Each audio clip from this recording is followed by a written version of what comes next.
Welcome to RNQ academy. Competitive exams की complete guidance के लिए आरएनक्यू एकेडमी यूट्यूब चैनल को सब्सक्राइब करें और शेयर करें। मराठी ग्रामर का आज का टॉपिक है लिंग। लिंग को इंग्लिश में जेंडर कहते हैं और उर्दू में जिन्स या सिनफ कहते हैं। नाम इस टॉपिक में 4 सब टॉपिक्स शामिल है। नामाचे प्रकार, लिंग, वचन और विभक्ति। नामाचे प्रकार या नाम की किस्में, इस टॉपिक के बारे में हमने लेक्चर नंबर 11 में डिटेल में स्टडी किया है। आज हम लिंग के बारे में डिटेल में स्टडी करेंगे। नाम प्रत्यक्ष हो सकता है या काल्पनिक हो सकता है, यानी हकीकी हो सकता है या ख्याली हो सकता है। इंसान ने हर चीज को नाम दिया है। वो चीजों को नाम दिया है जो हकीकत में मौजूद है, जिसे हम देख सकते हैं, और वो भी चीजों को नाम दिया गया है जिनका सिर्फ हम ख्याल कर सकते हैं, जिनका सिर्फ हम तस्वर कर सकते हैं। सब चीजों को 2 हिस्सों में बांटा जाता है, सजीव और निर्जीव। सजीव वस्तु यानी जानदार चीजें, निर्जीव वस्तु यानी बेजान चीजें। जानदार चीजों में मनुष्य यानी इंसान और प्राणी यानी जानवर शामिल है। इंसानों और जानवरों दोनों में मर्द और औरत होता है। इंसानों में पुरुष और स्त्री ऐसे 2 जिन्स होते हैं, पुरुष यानी मर्द, स्त्री यानी औरत। उसी तरह जानवरों में नर और मादी होते हैं, नर यानी मर्द, मादी यानी औरत। जानदार चीजों के अलावा हमने निर्जीव यानी बेजान चीजों को भी मर्द और औरत में बांटा है, और कुछ बेजान चीजों के लिए उन लफ्जों का इस्तेमाल करते हैं जो सिर्फ मर्द जात के लिए इस्तेमाल किए जाते हैं, और कुछ बेजान चीजों के लिए उन लफ्जों का इस्तेमाल करते हैं जो सिर्फ औरत जात के लिए इस्तेमाल किए जाते हैं। मराठी भाषेत लिंगाचे 3 प्रकार पडतात। मराठी जबान में लिंग या जिन्स की 3 किस्में होती हैं, पुल्लिंग, स्त्रीलिंग और नपुंसकलिंग। पुल्लिंग को इंग्लिश में मैस्कुलिन जेंडर और उर्दू में सिनफ मुजक्कर कहते हैं। स्त्रीलिंग को इंग्लिश में फेमिनिन जेंडर और उर्दू में सिनफ मुअन्नस कहते हैं। नपुंसकलिंग को इंग्लिश में न्यूटर जेंडर और उर्दू में सिनफ बेजिन्स कहते हैं। याद रखें कि सिर्फ नामों का लिंग या जिन्स होता है, और सिर्फ नामों को लिंग या जिन्स की इन 3 किस्मों में बांटा जाता है। लिंग यानी जेंडर, जिन्स या सिनफ। लिंग किसे कहते हैं? नामाच्या ज्या रूपावरून एखादी वस्तू वास्तविक किंवा काल्पनिक, पुरुष जातीची आहे की स्त्री जातीची आहे, की दोन्हीपैकी कोणत्याही जातीची नाही, असा करते त्याला त्या शब्दाचे लिंग असे म्हणतात। नाम की जिस शक्ल या रूप से कोई चीज, चाहे वह हकीकत में मौजूद हो या ख्याली चीज हो, वो चीज मर्द जात की है या औरत जात की है, या दोनों में से कोई भी जात की नहीं है, ऐसा मालूम होता है, तब उसे उस लफ्ज का, उस शब्द का लिंग कहते हैं। लिंग याचा अर्थ खून किंवा चिन्ह असा है। लिंग या जिन्स के मायने होते हैं खून या चिन्ह। खून यानी निशान, चिन्ह यानी इलामत। लिंग नामाचे रूपावरून ओळखले जाते। लिंग नाम के रूप से, नाम की शक्ल व सूरत से पहचाने जाते हैं। मिसाल के तौर पर मुलगा और मुलगी। यहां पर मुलगा ये नाम की शक्ल बदलकर मुलगी हो गई है। ऐसा क्यों हुआ है? ऐसा नाम का लिंग या जिन्स बदलने की वजह से हुआ है। इसका मतलब ये कि लिंग बदलने की वजह से नाम का रूप या नाम की शक्ल भी बदल जाती है। नामाच्या रूपात हा जो बदल किंवा विकार होतो त्यास विकरण असे म्हणतात। नाम के रूप में या शक्ल में ये जो बदल होता है, ये जो तब्दीली होती है, उसे विकरण कहते हैं। पुल्लिंग, स्त्रीलिंग और नपुंसकलिंग किसे कहते हैं, अब हम ये देखेंगे। पुल्लिंग को इंग्लिश में मैस्कुलिन जेंडर और उर्दू में सिनफ मुजक्कर कहते हैं। पुरुष जातीच्या किंवा नर जातीचा बोध करून देणाऱ्या शब्दाला पुल्लिंग असे म्हणतात।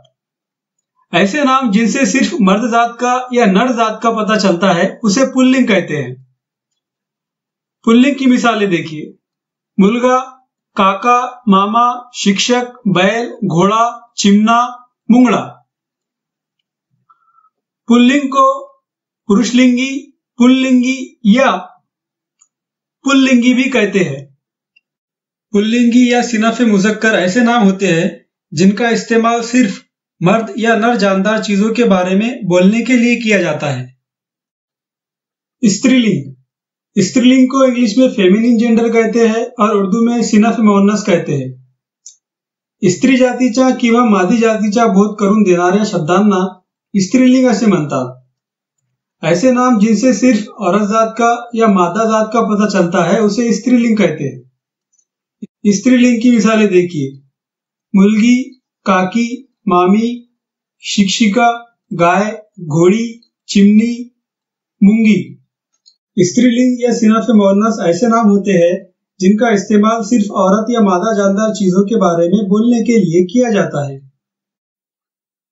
नपुंसकलिंग। नपुंसकलिंग को इंग्लिश में न्यूट्रल जेंडर कहते हैं और उर्दू में सिनफ बेजिन्स कहते हैं।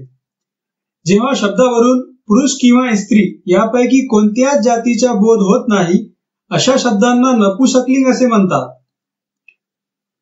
जब नाम या शब्द से मर्द या औरत इनमें से कोई भी जात का पता नहीं चलता तब ऐसे लफ्जों को या शब्दों को नपुंसकलिंग कहते हैं। नपुंसकलिंग की मिसालें देखिए, पुस्तक, शहर, फूल, मूल, वासरू, गवत। कधी कधी एखाद्या नामावरून पुरुष व स्त्री या दोन्ही जातीचा बोध होतो, त्या नामाला उभयलिंगी असे म्हणतात। कभी कभी कोई नाम पर से मर्द और औरत ये दोनों जात का पता चलता है तो उस नाम को उभयलिंगी यानी कॉमन जेंडर या सिनफ आम कहते हैं। मिसाल के तौर पर बाळ, पोर, मानुस। पर्सोनिफिकेशन। पर्सोनिफिकेशन यानी किसी बेजान चीज को जानदार चीज की तरह पेश करना। निर्जीव वस्तू सजीव आहे अशी कल्पना करून आपण कधी कधी बोलतो। कभी कभी हम बेजान चीजों को जिंदा मानकर उन बेजान चीजों के बारे में बोलते हैं। मिसाल के तौर पर सूर्य ढगा आड़ लपला, सागर एकदम खवळला, झरे नृत्य करीत होते। लपला, खवळला, नृत्य यानी छुपना, खवलना और नाचना। ये जानदार चीजों की खुसूसियात है, लेकिन यहाँ पर इनका इस्तेमाल बेजान चीजों के लिए किया गया है। सूरज के लिए, समंदर के लिए और झरे के लिए किया गया है। प्राण्याचे लिंग हे वास्तविक असते तर निर्जीव वस्तूचे लिंग हे काल्पनिक असते। जानदार चीजों के लिंग या जिन्स वास्तविक यानी हकीकत में मौजूद होते हैं, लेकिन बेजान चीजों के लिंग सिर्फ ख्याली होते हैं। जो निर्जीव बेजान चीजें होते हैं इनमें हम मर्द जात और औरत जात में फर्क नहीं कर सकते, इसलिए ये ख्याली नाम होते हैं। इन्हें ख्याल के तौर पर हम कुछ चीजों को मर्द जात का कहते हैं और कुछ चीजों को औरत जात का कहते हैं। वैसा इनमें कोई फर्क वाज़ेह नहीं होता, कोई फर्क जाहिर नहीं होता।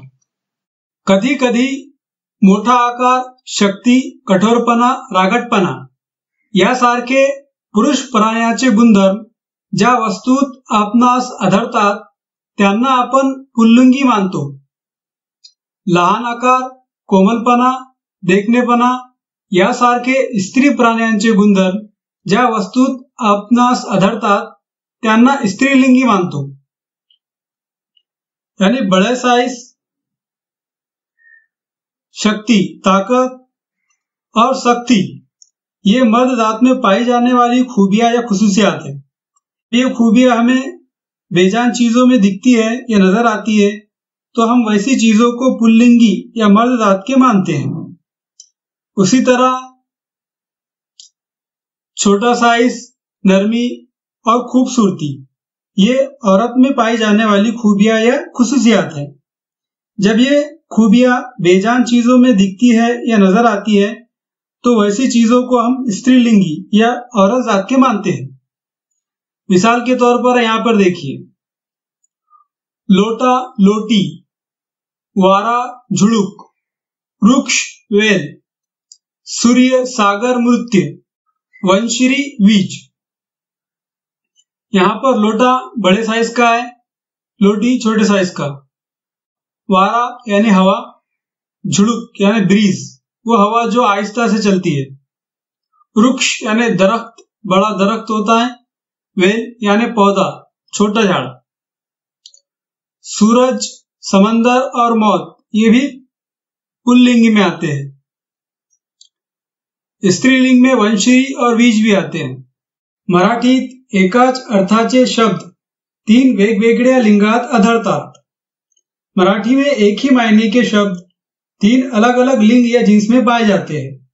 यहां पर मिसालें देखिए, पुल्लिंग, स्त्रीलिंग और नपुंसकलिंग। रुमाल, पगड़ी, पागोटे। देह, काया, शरीर। ग्रंथ, पोथी, पुस्तक। वाड़ा, इमारत, घर। इन 3 शब्दों के मायने एक ही है। रुमाल, यहाँ पे पगड़ी, पगड़ी यानी पगड़ी और पागोटे यानी भी पगड़ी होता है। देह यानी जिस्म होता है, काया और शरीर यानी भी जिस्म होता है। ग्रंथ यानी किताब होता है, पोथी और पुस्तक यानी भी किताब होता है। वाड़ा यानी घर होता है, इमारत और घर यानी भी घर ही होता है। इसलिए एग्जाम में अगर सवाल आए कि इमारत या शब्दाचा लिंग ओळखा, तो आपको पता होना चाहिए कि इमारत का लिंग स्त्रीलिंग है, लेकिन घर का लिंग नपुंसकलिंग है। उसी तरह पुस्तक का लिंग नपुंसकलिंग है, लेकिन ग्रंथ का लिंग पुल्लिंग है। संस्कृत, इंग्रजी या भाषातून मराठीमध्ये घेतलेल्या काही शब्दांचे लिंग बदललेले दिसते। संस्कृत, इंग्लिश वगैरह भाषा से मराठी में लिए गए कुछ शब्दों के लिंग बदल गए हैं। मतलब कि एक ही शब्द का लिंग या जिन्स संस्कृत में कुछ और है और मराठी में कुछ और है। उसी तरह इंग्लिश में एक ही शब्द का लिंग अलग है और मराठी में कुछ अलग है। यहाँ पर मिसालें देखिए, यहाँ पर शब्द दिए गए हैं, उसका संस्कृत में लिंग कौन सा है, मराठी में कौन सा है वो दिया गया है। उसी तरह यहाँ पर शब्द दिए गए हैं और उसका इंग्लिश में कौन सा लिंग है और मराठी में कौन सा है ये दिया गया है। यहाँ पर शब्द देखिए, आश्रु, मित्र, स्वप्न, खड़क।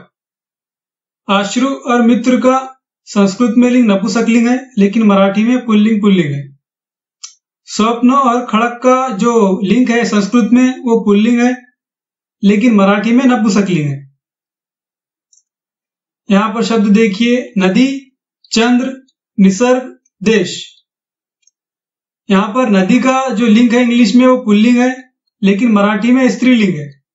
चंद्र, निसर्ग और देश, इन शब्दों का इंग्लिश में लिंग स्त्रीलिंग है, लेकिन मराठी में पुल्लिंग है। यानी कि संस्कृत में नपुंसकलिंग का मराठी में पुल्लिंग हो गया है और पुल्लिंग का नपुंसकलिंग हो गया है, और इंग्लिश का पुल्लिंग शब्द मराठी में स्त्रीलिंग हो गया और स्त्रीलिंग शब्द पुल्लिंग हो गया। मराठी ग्रामर में किस नाम को स्त्रीलिंग कहेंगे और किस नाम को पुल्लिंग कहेंगे, ऐसे कोई नियम या रूल फिक्स नहीं है। तो जुमले में शब्द का लिंग कैसे पहचाना जाए, किसे स्त्रीलिंग कहा जाए, किसे पुल्लिंग कहा जाए और किसे नपुंसकलिंग कहा जाए। तो, ती, ते, इन शब्दों का इस्तेमाल नाम का लिंग पहचानने के लिए किया जाता है। तो जुमले में पुल्लिंग यानी मर्द जात के लिए इस्तेमाल होता है, ती स्त्रीलिंग यानी औरत जात के लिए इस्तेमाल होता है, और ते नपुंसकलिंग यानी बेजिंस के लिए इस्तेमाल होता है। यहां पर मिसालें देखिए, तो बाप, ती आई, तो मुलगा, ती मुलगी, ते मूल। तो बैल, ती गाय, ते वासरू, ते पाखरू। तो घोडा, ती घोडी, तो पोपट, ती मैना। निर्जीव वस्तूच्या बाबतीत काल्पनिक पुरुषत्व व स्त्रीत्व लादून त्या वस्तूच्या मागे तो, ती, ते हे शब्द वापरून आपण लिंग ठरवतो। बेजान चीजों में भी कौन सा नाम पुल्लिंग है, स्त्रीलिंग है और नपुंसकलिंग है, ये तय करने के लिए या पहचानने के लिए उन चीजों के आगे तो, ती, ते ये लगाया जाता है। यहां पर मिसालें देखिए, पुल्लिंग तो वाड़ा, स्त्रीलिंग ती इमारत, नपुंसकलिंग ते घर। तो भात, ती भाकरी, ते वरण। तो दिवा, ती पंती, ते तेज, तो टाक, ती लेखनी, ते पेन, तो फड़ा, ती वही। इस तरह हम पहचान सकते हैं कि शब्द का लिंग कौन सा है, वो पुल्लिंग है, स्त्रीलिंग है या नपुंसकलिंग है। नेक्स्ट लेक्चर में हम लिंग से मुतालिक मुख्तलिफ नियम या रूल के बारे में डिटेल में स्टडी करेंगे।